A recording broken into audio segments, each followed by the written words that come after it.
बड़ी खबर इसी बीच एक और 2024 को लेकर आप कांग्रेस में समझौता हुआ है।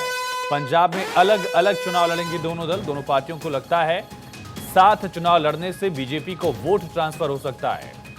ये एक बड़ी खबर 2024 को लेकर कांग्रेस और आम आदमी पार्टी में समझौता हुआ, या यूं कह लें कि पंजाब में दोनों दल अलग अलग लड़ेंगे। आम आदमी पार्टी वर्सेस कांग्रेस की लड़ाई भी दिखेगी।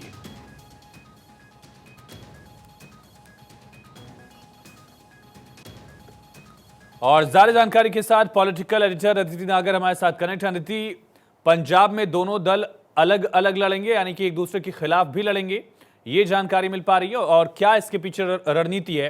साथ ही उत्तर प्रदेश में सीट शेयरिंग को लेकर एक और तारीख मिली है। इसके पहले जो बैठक होनी थी वो टल गई थी। कल समाजवादी पार्टी और कांग्रेस फिर से चिंतन मंथन करेंगे सीट शेयरिंग को लेकर। बिल्कुल, देखिए आयुष, सबसे पहले समझते हैं कि गठबंधन की राजनीति अपने चरम पर है और दोनों ही दल, चाहे एनडीए हो चाहे इंडिया गठबंधन हो, वो चाहते हैं कि उनके गठबंधन बढ़े, उनका गठबंधन का परिवार दिन प्रतिदिन बढ़े।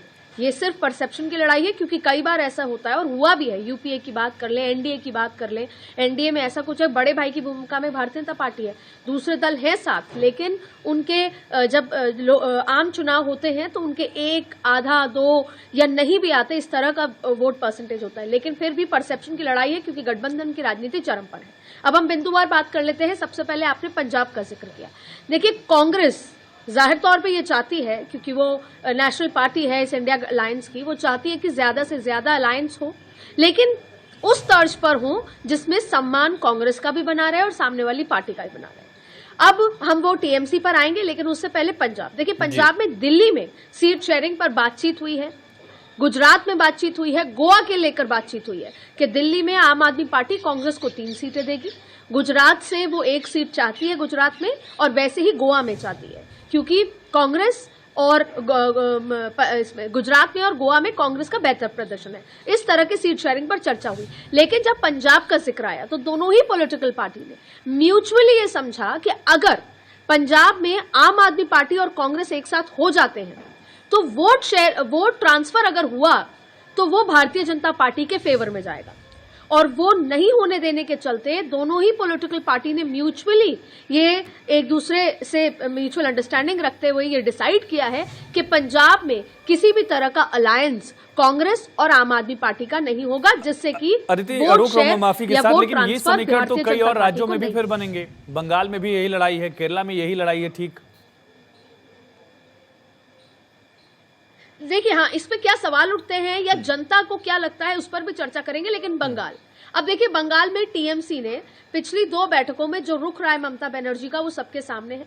नीतीश कुमार का संयोजक ना बन पाना सबके सामने है। लेकिन अभी की सबसे बड़ी खबर यह है कि टीएमसी, ममता बनर्जी ने कांग्रेस को केवल 2 सीटें पश्चिम बंगाल में ऑफर की है लोकसभा चुनाव के लिए, और यही सबसे बड़ी वजह थी कि आम आदमी कांग्रेस और टीएमसी के बीच में बेहतर रिश्ते नहीं हुए। और यही वजह है कि अब इस तर्ज पर बात आ गई है कि टीएमसी क्या अलायंस का हिस्सा होंगी या नहीं होंगी, इंडिया गठबंधन का हिस्सा टीएमसी होगी या नहीं होगी, क्योंकि टीएमसी ने कहा है कि हम कांग्रेस को केवल 2 ही सीटें दे सकते हैं। पर अब जब अलायंस की बात आएगी तो अरविंद केजरीवाल भी 1 सीट 2 सीट मांगना चाहेंगे, फिर सीपीएम वहां है। तो अब आप देखिए, जहां पर आप एक दूसरे के सामने लड़ रहे हैं वहां आपको अलायंस करना पड़ रहा है। तो इसीलिए सीट शेयरिंग बहुत ही डिफिकल्ट मुद्दा है। और अब ममता बनर्जी ने केवल 2 सीटें कांग्रेस को ऑफर करने के बाद रिश्ते इंडिया अलायंस के साथ गड़बड़ा चुके हैं, और ऐसे में यही वजह है कि ममता बनर्जी आखिरी जो वर्चुअल बैठक हुई थी उसमें शामिल नहीं हुई थी।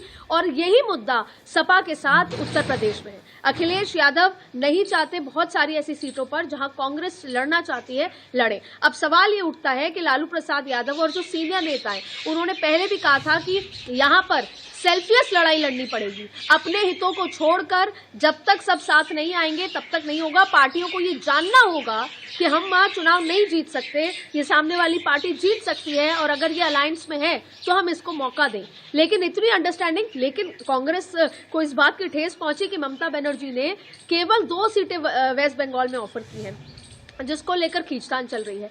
तो और अब देखिए मायावती का तो वैसे भी रुख हमेशा से साफ था और कांग्रेस इस बात का आरोप लगा रही है कि मायावती भारतीय जनता पार्टी के हाथों में खेल रही हैं और वो नहीं चाहती कि दलित वोट और तमाम चीजें जो है सपा या किसी भी तरह से ट्रांसफर हो। तो यही वजह है कि मायावती ने अपना रास्ता साफ करते हुए कहा है कि हम प्री पोल अलायंस नहीं करेंगे। हम उनका भी यही मानना है कि जब हम अलायंस करते हैं तो अक्सर नुकसान होता है और जब हम किसी और के साथ अलायंस करते हैं तो वोट शेयर उनकी तरफ शिफ्ट हो जाता है। तो यही वजह है कि हम पोस्ट पोल अलायंस कर सकते हैं लेकिन हम प्री पोल अलायंस के फेवर में नहीं है। अपने जन्मदिन के मौके पर कल उन्होंने प्रेस वार्ता की और उसके बाद उन्होंने अपना रुख साफ कर दिया। तो अब देखिए बसपा नहीं है, फिर उड़ीसा की अगर बात करें तो नवीन पटनायक, ऐसे तमाम मुद्दे हैं और इंडिया गठबंधन की सबसे बड़ी चुनौती है एक कि अब जो एक बार अलायंस में आ चुके हैं अगर वो छुटक के जाएंगे तो एक सवाल निशान होगा कि क्या सब कुछ ठीक नहीं है और कहीं ना कहीं वो परसेप्शन और विश्वास की लड़ाई कम होती है। आपने एक सवाल किया था कि ये जो पंजाब में हुआ आम आदमी पार्टी कांग्रेस, वो तो दूसरी जगह भी हो सकता है।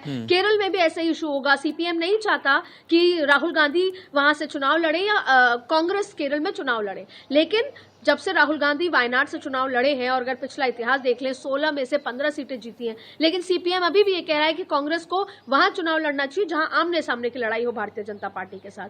तो ऐसे में सब अपनी जमीन बचाना चाहते हैं, कोई उस एजेंडे या उस उद्देश्य पे काम नहीं कर रहा कि भारतीय जनता पार्टी की सीटें कम करनी है और यही एक सबसे बड़ा इशू है। लेकिन सवाल ये उठता है कि ये कितना बड़ा कंफ्यूजन है कि आपने विधानसभा में अलायंस नहीं करा लेकिन आपने लोकसभा में अलायंस कर लिया और लोकसभा में भी आपने एक राज्य में अलायंस करा है लेकिन आपने दूसरे राज्य में अलायंस नहीं करा।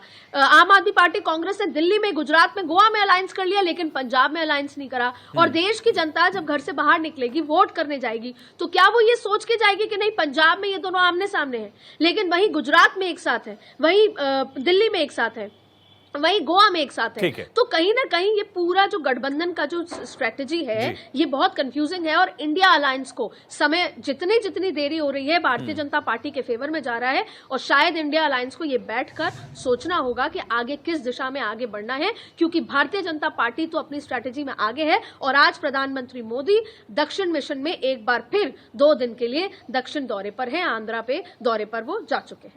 अदिति, तमाम जानकारी के लिए, समीकरण समझाने के लिए बहुत शुक्रिया आपका।